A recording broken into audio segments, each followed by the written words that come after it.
Babies, they're so cute, but we don't have enough of them. In fact, the global birth rate is plummeting. Babies, they're so cute, but we don't have enough of them. In fact, the global birth rate is plummeting, and here in the United States, we just had the lowest fertility rate ever. It's being called a fertility crisis. So that's not great, but why does it matter, and why aren't people having kids? Well, the answer is not the fertility fallacy that the politicians and the podcasters are selling you. It's not because women are too busy at work or because adults these days are more selfish and they just don't want kids in their lives. According to the latest United Nations report, the reason why more people aren't having kids is simple: money. So I'm going to dig into the numbers in this report in a second, but first I want to thank my paid Facts HQ subscribers for voting for this story as the bonus this week. It was an overwhelming vote. If you want to vote on next week's bonus story and get access to other perks, make sure you follow these easy steps and become a paid subscriber too. Okay, before I get into this very interesting new report from the United Nations, I want to quickly touch on the baby situation here in the United States. At the end of July, the Centers for Disease Control said, as of 2024, the fertility rate in this country dropped to an all-time low. Less than 1.6 kids per woman ages 15 to 44. The rate needed for a population to replace itself from one generation to the next is 2.1 kids per woman. The fact is, when you're not hitting that replacement rate and there are fewer babies, in the end, you end up with a country with a larger proportion of older people who tend to be sicker and a smaller proportion of younger, healthier people who are able to work. In the United States, from the most recent high in 2007, the birth rate has declined 16% and the fertility rate has declined 22%. In the U.S., we are seeing birth rates decline in every single age category except for the 40 to 44-year-olds who saw a slight increase of 2% in birth rate between 2023 and 2024.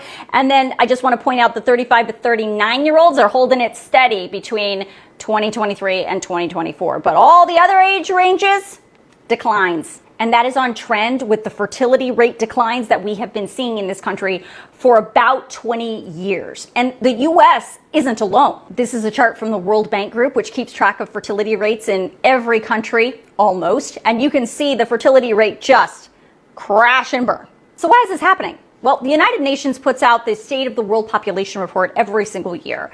And this year they discovered the crisis isn't that people don't want kids. The crisis is they do want kids, but they are being denied the freedom to start families due to skyrocketing living costs, persistent gender inequality, and deepening uncertainty about the future. The UN surveyed thousands of people, men and women from 14 different countries, including the United States, that together represents 37% of the global population. And they found three main reasons why people are not having kids. Number 3, job insecurity. Number 2, fear for the future, everything from climate change to war. And the number 1 reason why people are not having kids, economic barriers. Money. 13% of women and 8% of men pointed to the unequal division of domestic labor as a factor for having fewer kids than they want. And the survey found that 1 in 4 felt unable to have a child at their preferred time.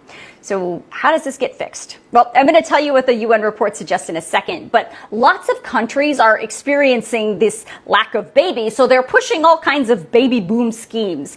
President Trump, you may remember, floated the idea of maybe giving future parents a baby bonus, but that never really materialized. Instead, Congress added those Trump savings accounts to the big, beautiful bill where the U.S. government's going to kick in $1,000 to a new savings account for certain kids who are born between 2025 and 2028. Not that $1,000 is going to solve this fertility crisis in the U.S., but, I guess it's something. For the record, in the UN report, it specifically says baby bonuses are completely ineffective. Instead, the report says governments worldwide, not just in the U.S., should expand parental choices by removing barriers to becoming parents. Things like making parenthood more affordable through investments in housing, decent work, paid parental leave, and access to comprehensive reproductive health services. When it comes to that pesky problem of unequal division of domestic labor, also known as keeping the household running, The report suggests governments should address things like the stigma against involved fathers, workplace norms that push moms out of the workforce, restrictions on reproductive rights, and here's an interesting one that maybe the podcasters in this country may want to pay attention to. The report says the government should address the widening gender gap in attitudes among the younger generations that are contributing to more people not being able to find a mate and remaining single.